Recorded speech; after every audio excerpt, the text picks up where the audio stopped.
Welcome to Moments with Marianne. This is your host, Marianne Pastana. We're here today with special guest, Nathan Strum, who's here to share with us the best career opportunities in this AI economy. So could your customer service skills be your golden ticket in this AI economy? Well, today's guest is here to share with us just that. Nathan Strum is the CEO and co-founder of Abby Connect, where for the past 20 years, they've helped small businesses with professional and friendly receptionists. Abby Connect is one of the country's largest AI virtual customer service platforms. It uses AI agents and data to drive customer interaction in nearly every type of industry. So welcome to the show, Nathan Strum. Thanks, Marianne, and thanks for that great introduction. I'm excited to have this conversation. Well, what an honor it is to have you here and to talk about just what a timely topic. So, why are people in customer service really best positioned for AI jobs? Yeah, I think that's a great question. Abby has been around for 20 years answering phones for small businesses.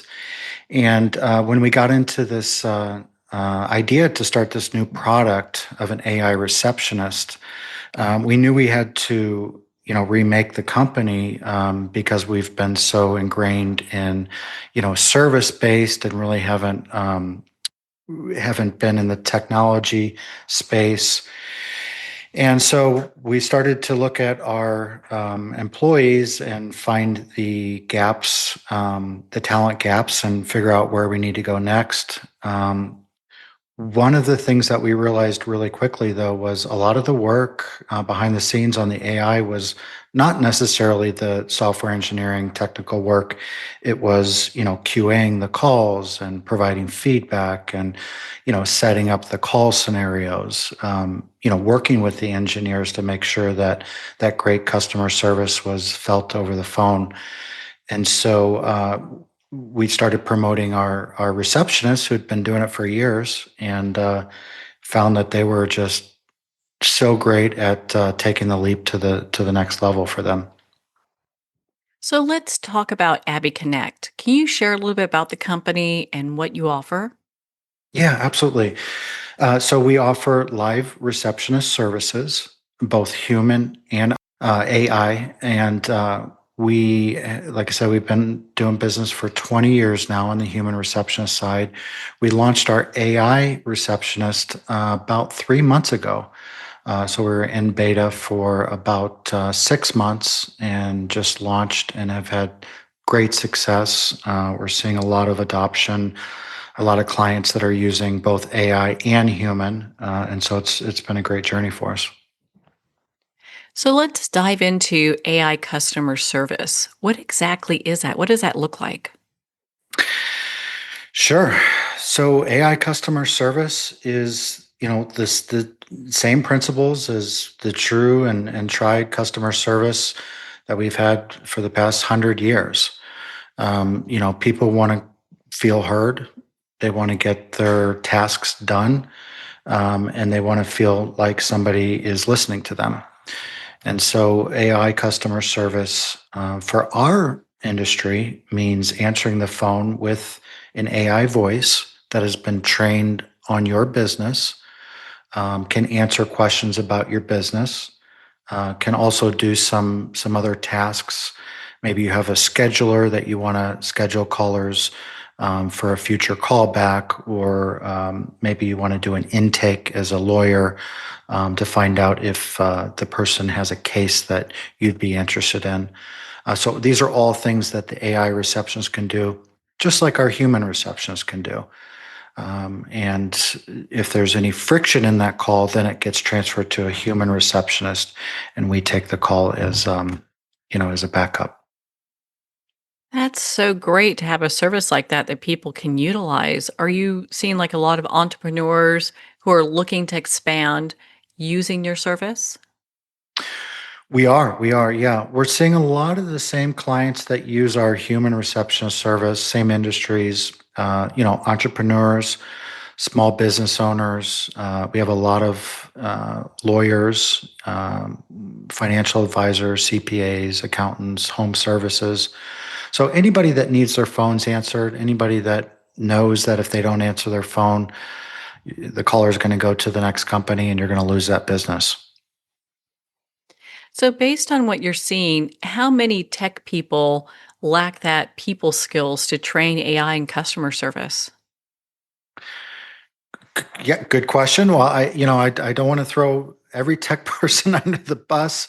I think I've met a lot of tech people that have great people skills, but I know that the customer service, the people that have been trained and have had experience in the customer service industry for 5, 6, 7, 8, 10, sometimes 20 years, can have that advantage that they've experienced so much with customers and their needs that they can kind of pour that into the technology.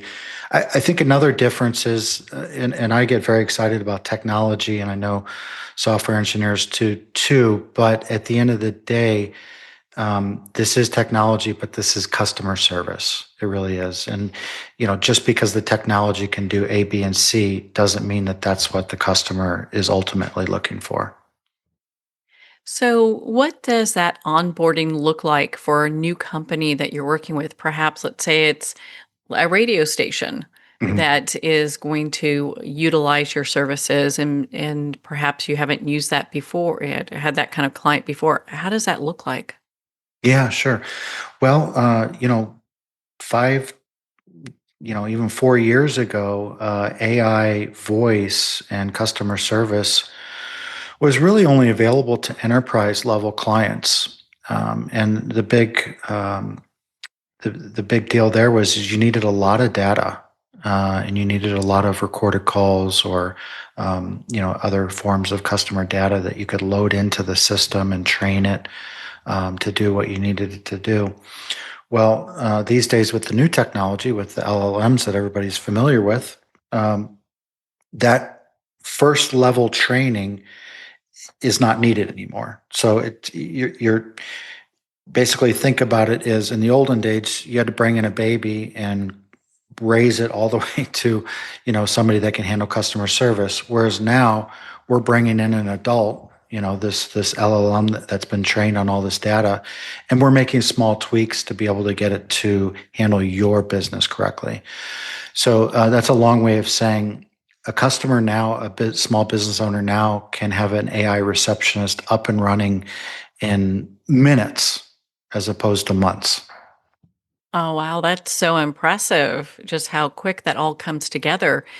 Is it really complicated for the training for these AI jobs? It's not. It really isn't. It's not. We're not teaching coding for these junior entry, customer service jobs that we're adding here.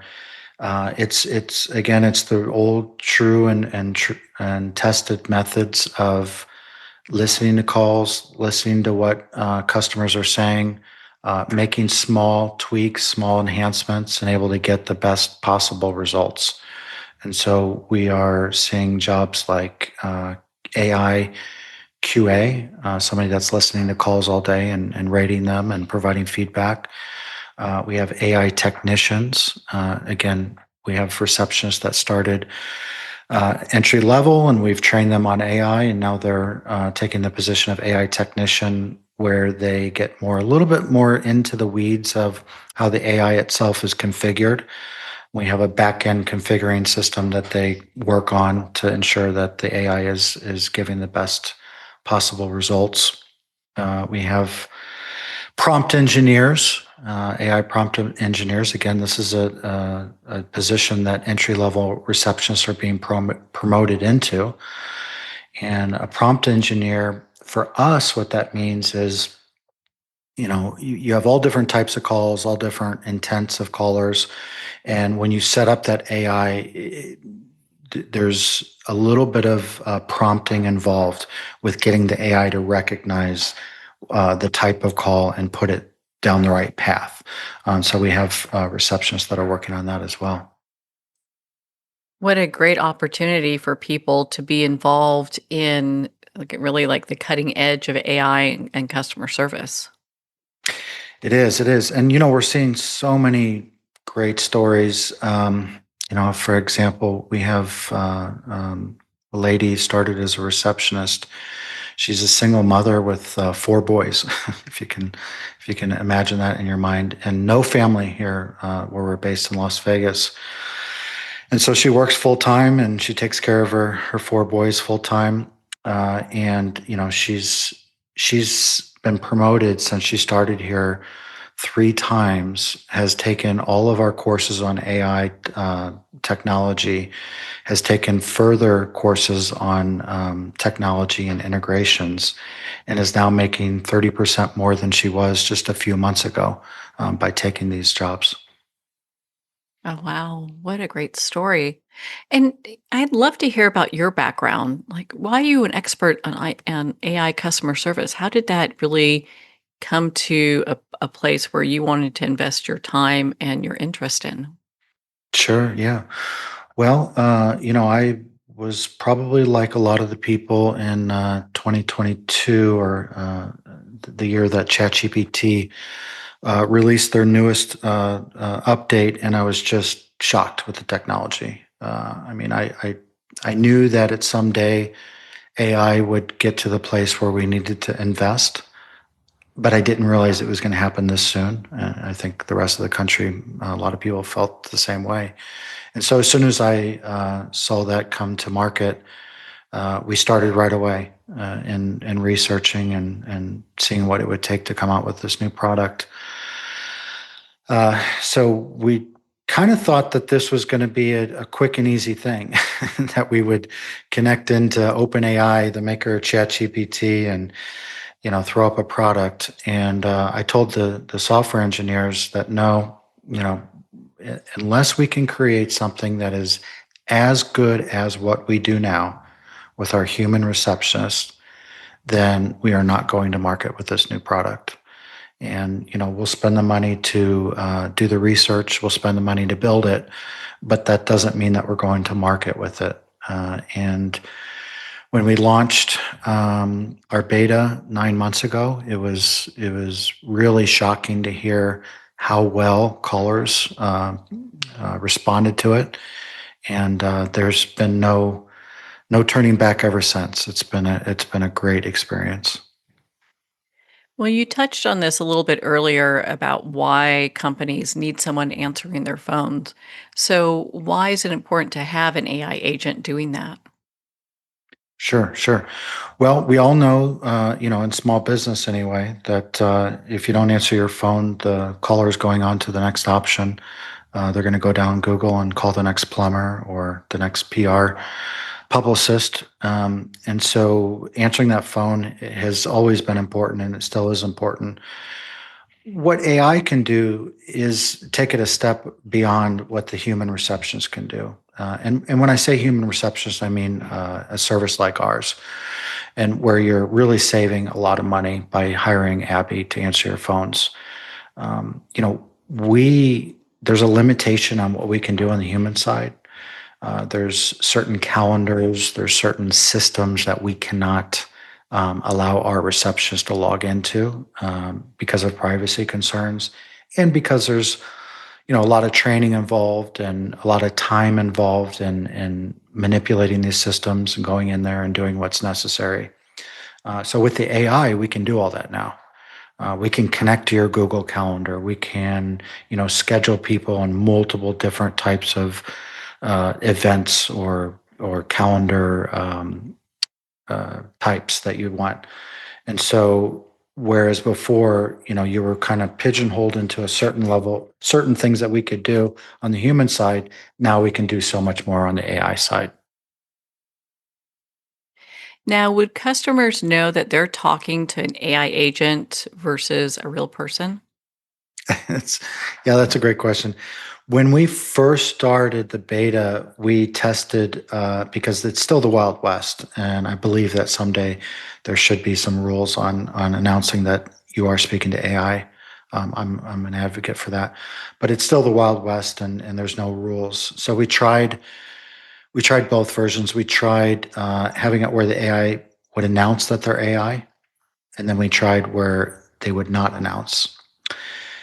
We found some people didn't know that they didn't know that they were speaking to AI, but we did find that the call was a lot more productive when we announced that it was an AI receptionist because the caller is a little bit more forgiving with the delays. And so, one of the challenges that all of the voice AI companies are working so hard on is that small delay.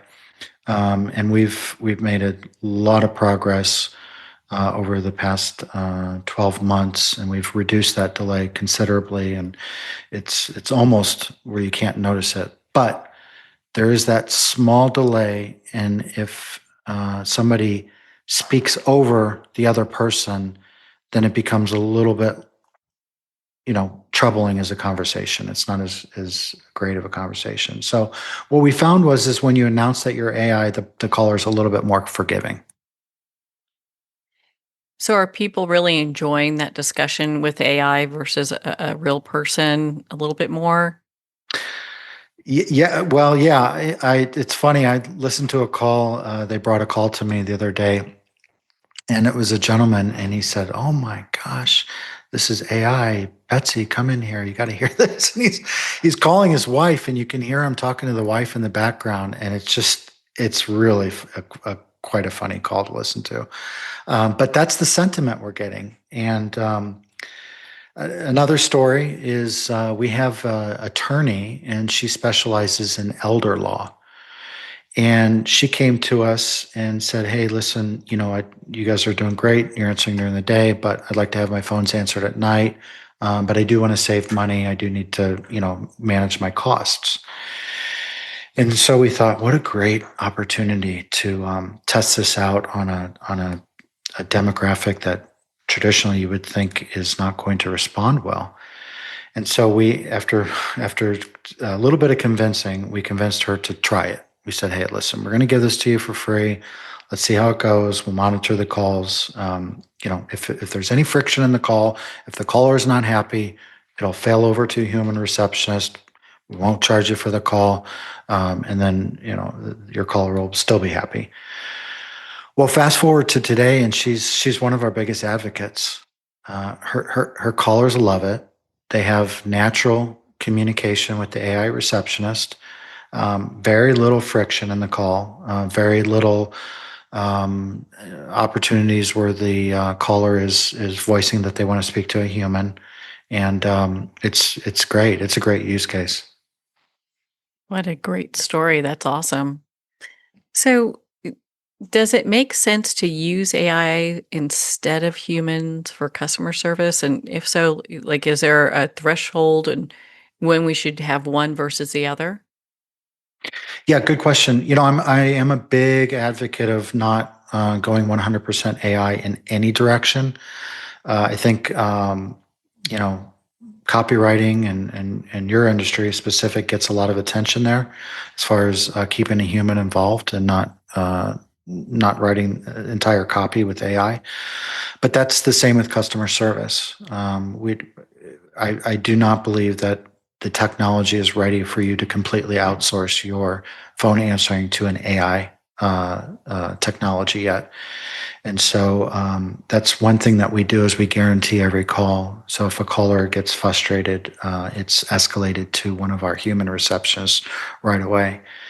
And so, but I will say, we did a study on 500,000 calls, and what we found was the escalation, whether it's somebody calling and speaking to a human receptionist, escalating to a manager versus somebody speaking to an AI receptionist, escalating to any human, the stats were the same. It was the same percentage of people escalating for the human call as the AI call. And so the technology is close. Well, that's really interesting how those stats come together. And it takes companies like yours to do those stats so we can start seeing what the likability is and how people are feeling comfortable. Yeah, yeah, absolutely. And another stat from that study was the calls are shorter, but they have more words. So it's a more effective call overall. And you get that because of with us humans, we're kind of talking in circles sometimes, or we're saying or filler words and going back and forth. Whereas with the AI receptionist, it's straight to the point. It gets his words out, you get the job done, and you're off the call and saving yourself time. So I know we talked about the work that you do with entrepreneurs. Do you work with like medium-sized companies and large companies too? We do. We work with a lot of medium sized companies, and a couple of larger companies are we're in talks with. We sure do.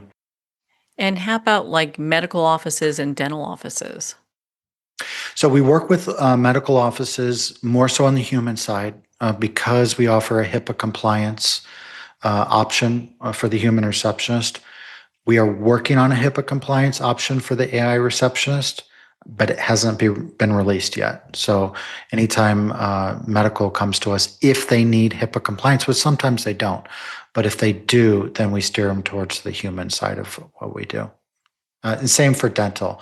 But we find dentists don't always need that HIPAA compliance for their use case.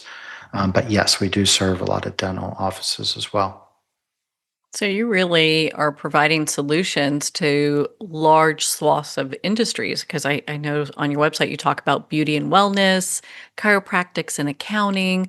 Is the work that you do, I'm sure it's geared to each of these different industries, but are they at the core basically the same? Yeah, well, naturally, yes, because that's our sweet spot in our marketing, and that's we've really built our name for ourselves in those industries. So naturally, yes, it's the same industries, same company size in both. But we are starting to see a new market arrive for us on the AI side, and that's a lot to do with the larger companies. Now, are there certain groups of people that are just not willing to talk with an AI receptionist? Could it be like age brackets or income levels or maybe parts of the country? We found it to be so universal, the adoption. And I think the big reason for that is because people are shocked when they hear it.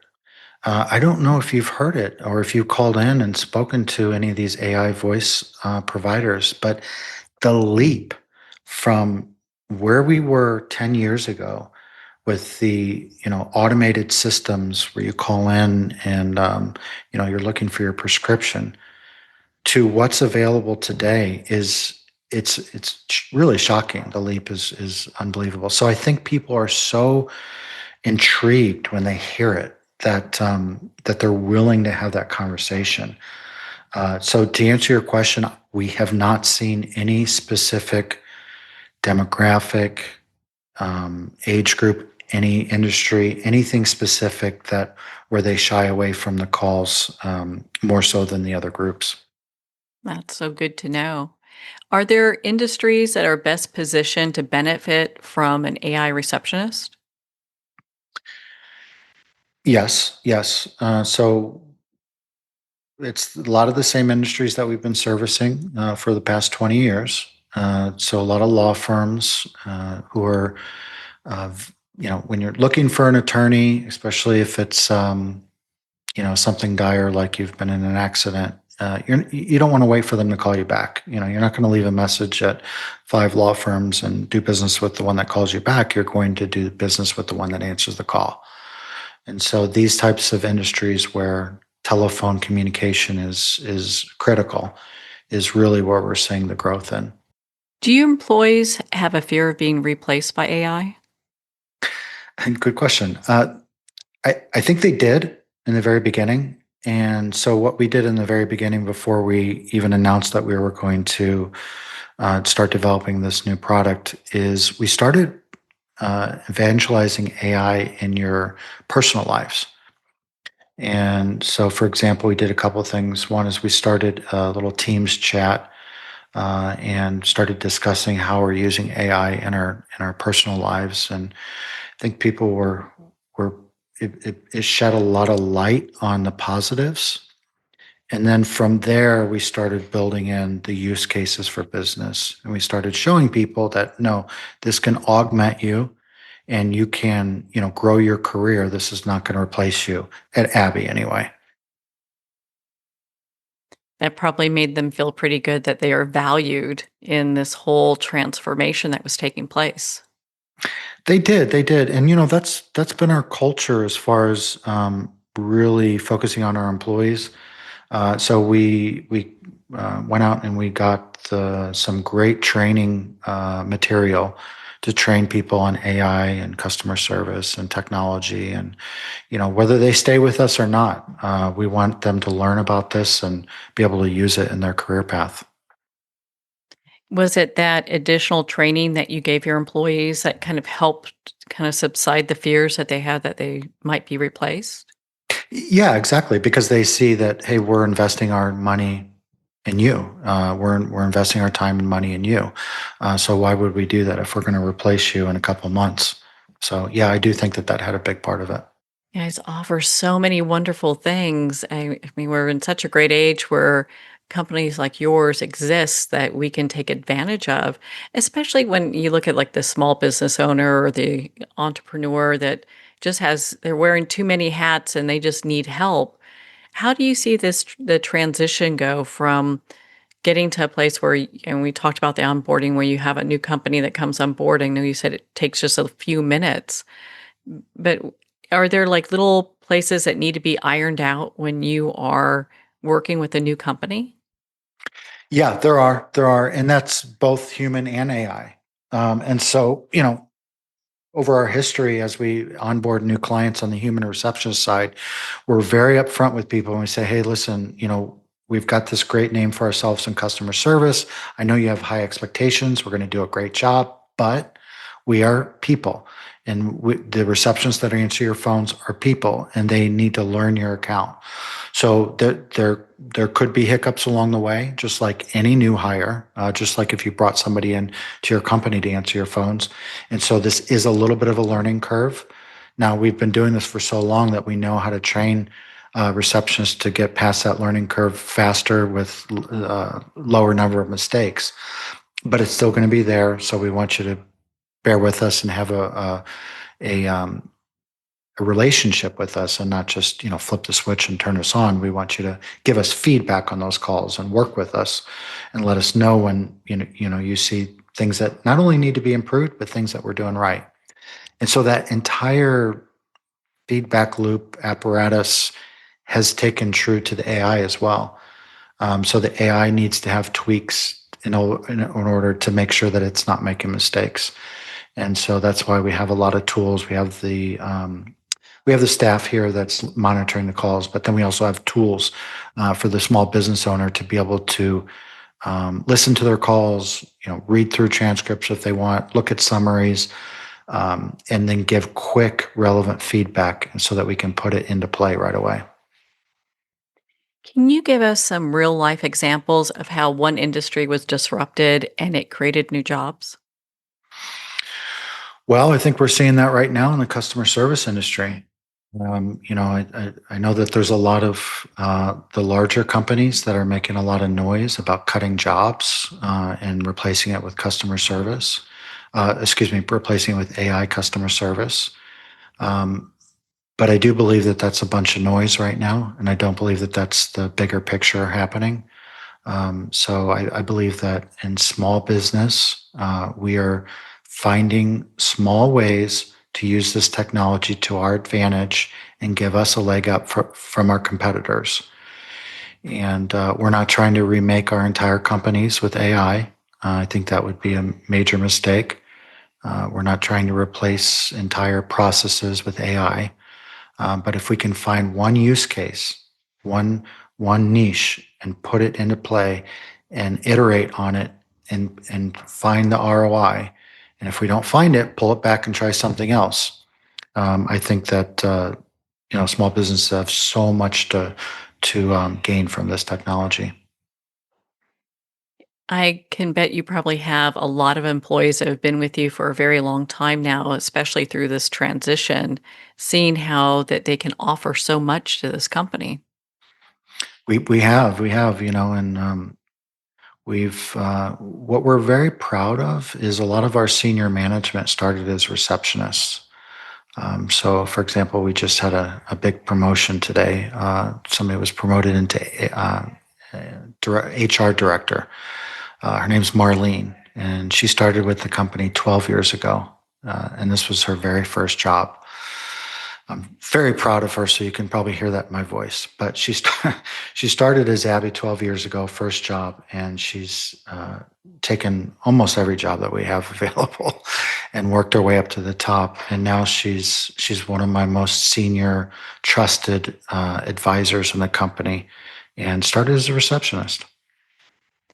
Do you still offer entry level positions for people in customer service so they can grow with your company?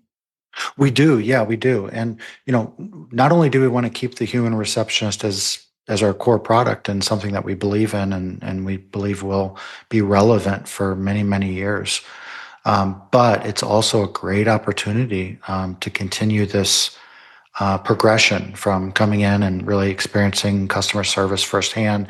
And then, as far as your growth plan goes, to be able to take that into a technology type AI customer service role and, use what you've learned on the receptionist side. Got so many great things happening at your company. Where can our listeners go to connect with you, be part of your community, and learn more about Abby Connect? Yeah, absolutely. So our website is abby.com. We invite you to come and take a look. We have a free trial on our AI receptionist. We think everybody should try it. And we also are trying to be active on the social media as well. So just look us up and come say hi. Well, my goodness, it's been such an honor to spend this time with you, Nathan. Thank you so much. Oh, okay. Thank you, Marion. Well, thank you, Nathan. It's been such an honor to spend this time with you and to talk about your company, Abby Connect. Make sure to visit their website at abby.com for more information on how you can take advantage of using AI for your company. Well, we're at the end of our time today. I'd like to thank everyone for tuning in. You've been listening to Moments with Marianne, where we make every moment count.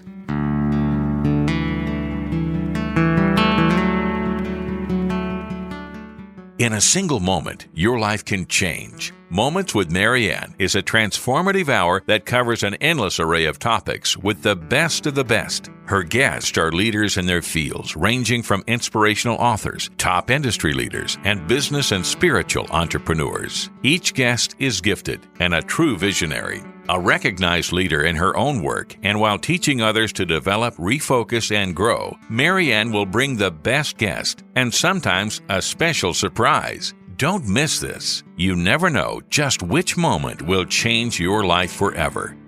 Make sure to tune in and visit momentswithmarianne.com for more information.